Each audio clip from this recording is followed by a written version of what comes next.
Doctor గారు వెన్నుపూస keyhole surgery గురించి కొంచెం వివరంగా తెలియచేయగలరని అడుగుతున్నారు. ఈ ప్రశ్నకు neuro surgeon doctor Sujith Kumar గారు సమాధానం అందిస్తారు. కీహోల్ సర్జరీ అంటే మనము చర్మాన్ని, కండరాల్ని, ఎముకల్ని అసలు డిస్టర్బ్ చేయకుండా చిన్న మార్గం, చర్మం నుండి చిన్న మార్గంలో వెళ్ళి కావలసిన చోట, నరాల మీద ఒత్తిడి ఉన్న చోట, నరాల దగ్గర సమస్య ఉన్న చోట ఆపరేషన్ చేయడం అనేది కీహోల్ సర్జరీ. అంటే దీనికి ఎంతో ఎక్స్పర్టీజు, ప్లానింగ్, యాక్యురసీ అవసరం.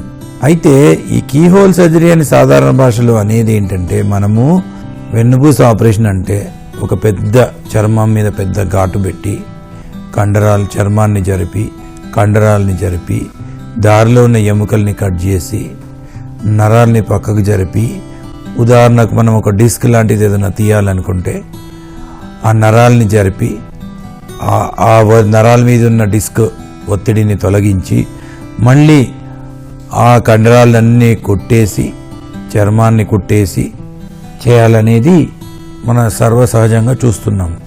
అయితే కీహోల్ సర్జరీ అంటే మనం కేవలం ఒక 5 మిల్లీమీటర్లు లేదా 1 సెంటీమీటర్ 10 మిల్లీమీటర్లు కట్ చేసి ఒక ఎండోస్కోప్ లాంటి పరికరాలు వాడుతూ మన అవసరం ఉన్న చోట, జబ్బున్న చోట చేరి అక్కడ ఆపరేషన్ని ముగిస్తాం. అయితే ఈ వెన్నెముక ఆపరేషన్లలో ఎండోస్కోప్ వాడడం అంటే, ఎండోస్కోప్ అంటే ఒక ట్యూబ్ లాంటి పరికరము. ఆ పరికరంలో కెమెరాకి కనెక్షను, లైటు, పరికరాలు, మనం కట్ చేసి చేయడానికి, తీయడానికి యూజ్ చేసే ఇన్స్ట్రుమెంట్స్, ఇవన్నీ అందులోంచి పాస్ చేసి చేస్తాం.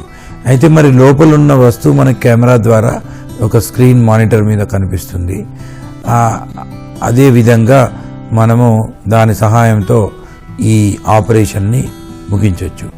అయితే ఈ కీహోల్ సర్జరీలో ఏంటి దీనిలో ప్రత్యేకత అంటే, మనము సాధ్యమైనంత శరీర భాగాలను ఆపరేషన్కి, చర్మం నుండి ఆపరేషన్కి చేరుకునే లోపల మనకు ఎదురుపడే శరీర భాగాలను, కండరాలను, కొవ్వును, చర్మాన్ని, ఎముకలను, నరాలను డిస్టర్బ్ చేయకుండా, వాటిని కట్ చేయకుండా చిన్న మార్గం ద్వారా చేయటం వల్ల పేషెంట్ రికవరీ అనేది చాలా బాగుంటుంది. వెన్ను ఎముకలు కట్ చేసి ఆపరేషన్ చేయడం వల్ల ఒక్కొక్కసారి తర్వాత వెన్ను నొప్పి, వెన్నులో నిలకడ తగ్గడం వల్ల రావచ్చు. కండరాలు మానిన తర్వాత ఒకలాంటి బిగుసుకుపోవడం వల్ల కూడా నడుము నొప్పి రావచ్చు. సో నడుము నొప్పి కొరకు చేసిన ఆపరేషన్ ద్వారా మనం ఎక్కువ అవయవాలను కట్ చేయడం వల్ల, ఇంకొక రకమైన కారణం వల్ల నడుము నొప్పి రావటంతో పేషెంట్కి ఎలాంటి ఉపశమనం ఉండకపోవడము, తీవ్రమైన మానసిక నైరాశ్యానికి గురవుతారు. అందుకని చెప్పి ఈ కొత్త టెక్నాలజీ, మన ఎండోస్కోప్స్, వీడియోస్, మానిటర్స్, తర్వాత సన్నటి ఇన్స్ట్రుమెంట్స్, పొడవాటి ఇన్స్ట్రుమెంట్స్,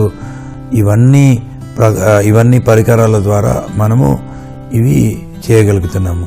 అదేవిధంగా వైద్య రంగంలో ఎంతో సాంకేతిక పురోగతి జరిగి, అదేవిధంగా ట్రైనింగ్ అనేది, workshops, meetings, conferences, articles, journals, ఇవన్నీ కూడా ఈ మధ్యకాలంలో ఇంకా విపరీతంగా పెరగడం వల్ల ఒకరి నుండి ఒకరికి నాలెడ్జ్ అనేది వ్యాప్తి చెంది మనం ఇవన్నీ విదేశాల్లో జరిగేవి కూడా నేర్చుకోగలుగుతున్నాము. విదేశాలకు ప్రయాణించి అక్కడ ట్రైనింగ్ పొందగలుగుతున్నాము. అదేవిధంగా మనకు క్లిష్టమైన సమస్యలు ఉన్నప్పుడు ఇంటర్నెట్ ద్వారా, వాట్సాప్ ద్వారా, ఫోన్ ద్వారా మనము మన కొలీగ్స్తో డిస్కస్ చేయడం వల్ల కూడా ఈ టెక్నాలజీపై మనం ఎంతో అవగాహన పెంచుకోగలుగుతున్నాము.